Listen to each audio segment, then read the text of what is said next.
तो आज मैं हेम्प सीड्स कैसे ग्रो करते हैं और जर्मिनेट करते हैं, और ये सीरीज़ जो हम बना रहे हैं ये हेम्प कल्टीवेशन के अंदर कि आपको क्या क्या स्टेप्स फॉलो करने पड़ते हैं। I am making this in मैं हिंदी में बना रहा हूँ ताकि हमारे नॉर्मल मैक्सिमम इंडिया के लोग हिंदी समझते हैं। तो इसके लिए हम इसको समझते हैं क्या होता है हेम्प की कल्टीवेशन करने से फर्स्ट स्टेप क्या होना चाहिए। तो जब हमारे ये हेम्प के जो सीड्स होते हैं इसके अंदर दो वैरायटीज़ होती हैं। इसके अंदर मेल भी होता है और फीमेल भी होता है। तो उसको सबसे पहले हमारे को जो सीड्स हमारे होते हैं, तो फर्स्ट स्टेप इज़ जो सीड्स होते हैं इसको हमारे को जर्मिनेशन चेक करना होता है। तो स्टेप वन क्या होता है कि आज आपके पास बहुत सारे सीड्स हैं, तो आपको जैसे 1 एकड़ में उगाना है, 1 एकड़ में उगाना है, 2 एकड़ में उगाना है, 10 एकड़ में उगाना है, तो वो सीड आपको कितना जर्मिनेशन चेक बहुत इंपॉर्टेंट पार्ट होता है कि आपको उसको सीड कितना यूज़ करना है। तो सीड का germination check is the first step.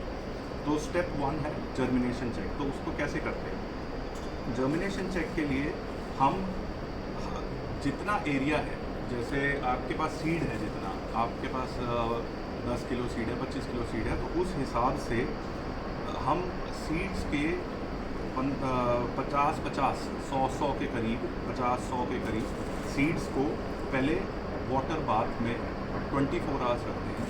Water bath का जो टेम्परेचर रखते हैं वो हम 30 डिग्री सी रखते हैं, सेंटीग्रेड रखते हैं, और उसको 24 आवर्स के लिए डार्क में, ठंडे एरिया में नहीं, थोड़ा वार्म में उसको करते हैं, सोक करके रखते हैं। जब उसको हम सोक करके रखते हैं तो उसके बाद हम ये स्प्राउट करते हैं।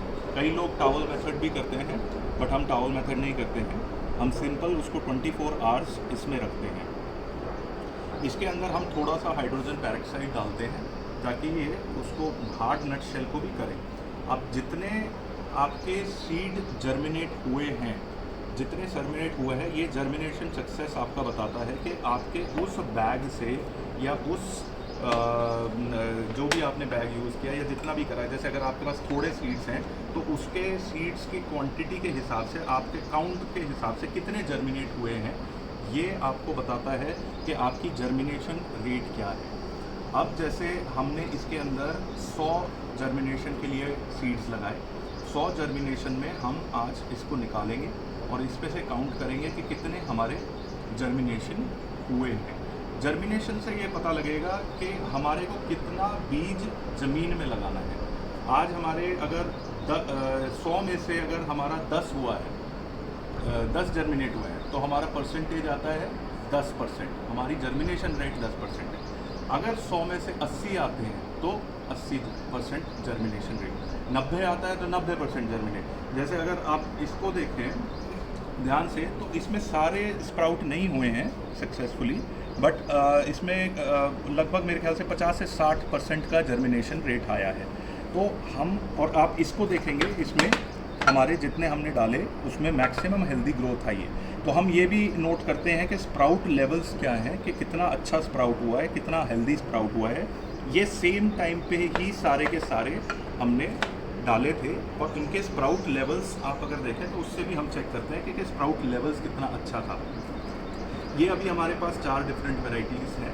4 डिफरेंट वैरायटीज़ को हमने इसमें डाल के देखा था कि कौन सा हमने यूज़ किया। 4 डिफरेंट वैरायटीज़ में जो वैरायटीज़ मैं बोल रहा हूँ उसका मतलब अलग अलग वैरायटी नहीं है, वैरायटी एक ही है, बट ये कुछ पुराना था, ये वाला पुराना था, जैसे काफ़ी टाइम से रखा हुआ था, और टाइम ये नया था, तो उसके वजह से भी जर्मिनेशन आपका काफ़ी फ़र्क पड़ता है।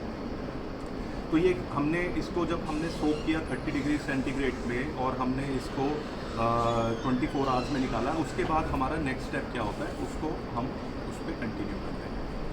आई think we can cut it off. So step 2 क्या है? जर्मिनेशन हमने चेक कर लिया।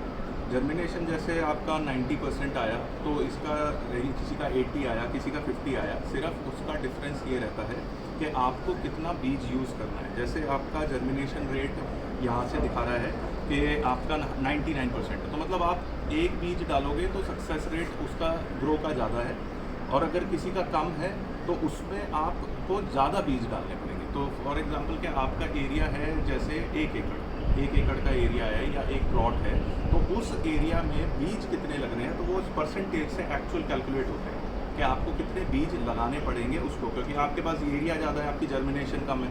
आज आपने कम जर्मिनेशन वाले बीज तो लगा दिए, एरिया ज़्यादा गिर गया, बट वो आपकी जर्मिनेशन कम आई, तो क्या होगा कि आपको समझ नहीं आएगा कि मेरी फसल इतनी क्यों नहीं निकली, मेरे हेम्प का इतना प्लांटेशन क्यों नहीं आया। तो उसके लिए वो हम जर्मिनेशन करते हैं।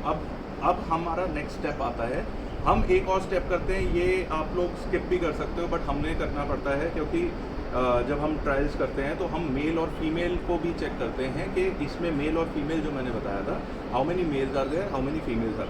तो जब हम इसको एक ट्रायल के लिए इसमें करके आगे देखते हैं कि how many male percentage is there, how many female percentage is also there, so second step.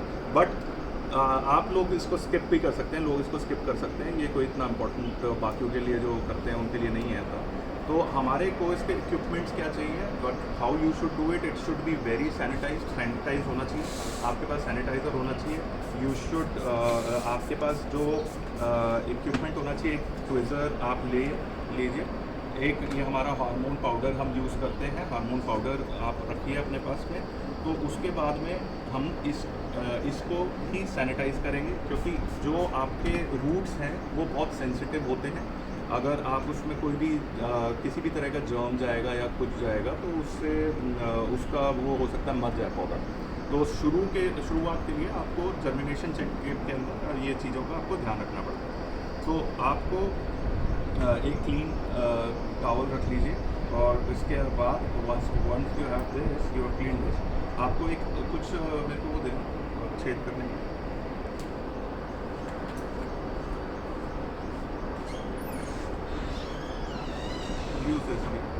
So we will पोक अ होल, हम यहाँ पर ऐसे होल करेंगे।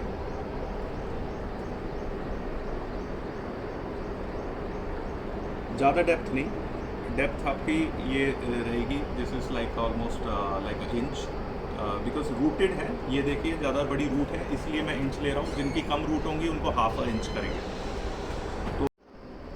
तो हमने अभी जो ट्रे ये भरी हुई है, ये हमने, आप कोई भी मीडियम ले सकते हैं, सॉइल इग्नोर करिए, अगर सॉइल पे भी कर सकते हो, बट उसमें डिजीज़ का इशू रहता है, पर आप कोयर का कोकोपीट या कुछ इस तरह का आप लेके उसमें करें तो ज़्यादा बेटर रहता है। बट उसमें आपको जो वाटर करना है वो पीएच बैलेंस्ड होना चाहिए।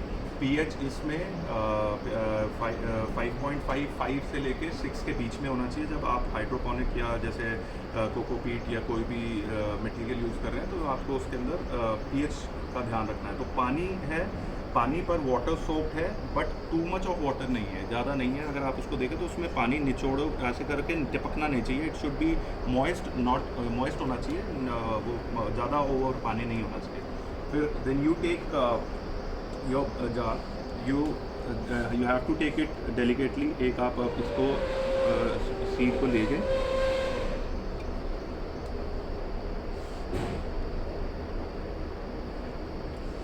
एंड देन अपसाइड डाउन हम रूट को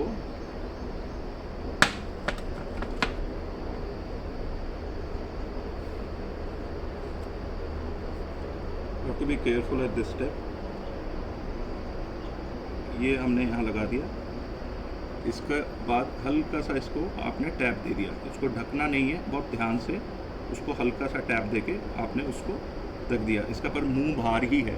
तो इस तरह से हम सारे सीड्स को इसके अंदर हम सो करेंगे। तो this is the first step. हमारे सेकंड स्टेप में हम इसमें अभी मेल फीमेल भी काउंट करेंगे, that's not necessary for you. I hope you enjoyed it and keep watching and keep liking my videos and subscribe guys if you want to just get more free trainings on how we do cultivation, हम कैसे करते हैं hemp की India में। So I'll wait for the second part, that इसके बाद हम क्या करते हैं।